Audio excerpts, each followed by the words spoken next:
Hi అందరికీ welcome back to my channel. మీలో ఎంతమంది నాలాగా వంకాయ తినరో కామెంట్ చేయండి. నాకైతే వంకాయ అంటే అస్సలు పడదంటే దానికి నాకేం గొడవలు లేవులేండి.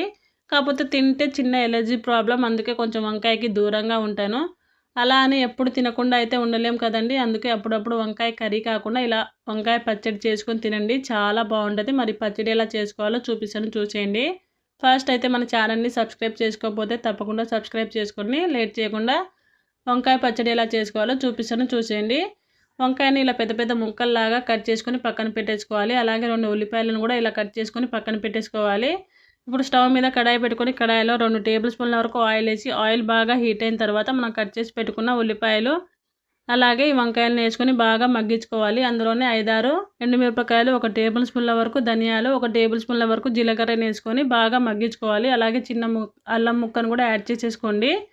లాస్ట్లో చిటికెడు పసుపుని వేసుకొని బాగా మగ్గించుకొని స్టవ్ ఆఫ్ చేసేసుకొని చల్లారిన తర్వాత మిక్సీ జార్లో వేసుకొని మిక్సీ జార్లో ఒక 2 టేబుల్ స్పూన్ల వరకు కారము, రుచికి సరిపడా సాల్ట్ని యాడ్ చేసుకొని ఫైన్గా మిక్సీ చేసేసుకోవాలి. ఇప్పుడు మిక్సీ చేసేసుకున్న దాన్ని మనం పోపు పెట్టేసుకుంటే వంకాయ పచ్చడి అయితే రెడీ అయిపోతుంది.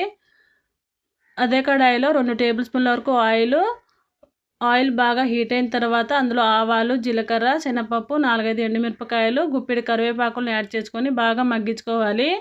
అవి బాగా మగ్గిన తర్వాత అందులోనే మనం మిక్సీ పట్టేసిన పచ్చడిని కూడా యాడ్ చేసుకొని ఒక 2 నిమిషాల పాటు లో ఫ్లేమ్లో బాగా కలుపుకోవాలి.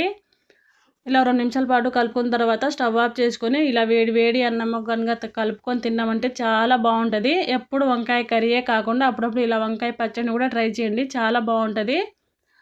అన్నంలో కానీ చపాతీలో కానీ పర్ఫెక్ట్గా ఉంటుంది. ఒకసారి తప్పకుండా వీడియో నచ్చితే లైక్ చేయండి, ఛానల్ని సబ్స్క్రైబ్ చేసుకోండి.